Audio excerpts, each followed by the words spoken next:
কন্যকা দুপৰীয়াৰে বেলিটো ডাৱৰৰ জখলাইদি নামি আহি কন্যকাৰ বুকুত ডুব গ'ল। যেন বেদনাৰ শিকলিয়ে মেৰিয়াই থোৱা শিউ এজনীয়ে আত্মহত্যাই কৰিলেই মাত্ৰ।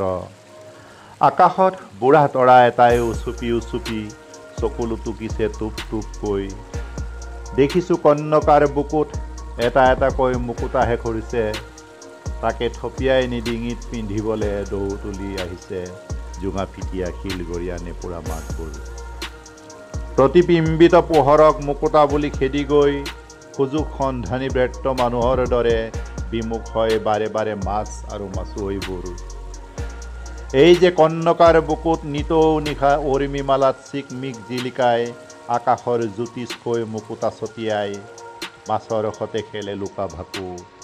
কেনেকৈ বুজিবা ৰাতি নৈত নাও নাবালে। কন্যকা আমাৰ প্ৰাণৰ বুৰঞ্জী, কৰ্মময় জীৱনৰ আদি অন্ত। আজো ককাৰ দিন ধৰি তেওঁৱেই জীৱন্ত সাক্ষী। দুয়ো পাৰত থাকে মিতিৰ কুটুম জাতি ভাই সাঁতুৰঙী সংস্কৃতি। জীৱনৰ জীয়া অভিজ্ঞতাৰে লিখি যাওঁ তেওঁৰ গুণ গৰিমা ইতিহাস।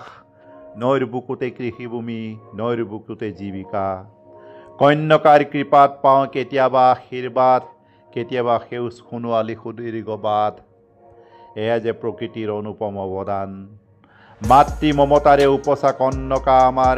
যুগে যুগে মাতৃ, যুগে যুগে মাতৃ, যুগে যুগে মাতৃ।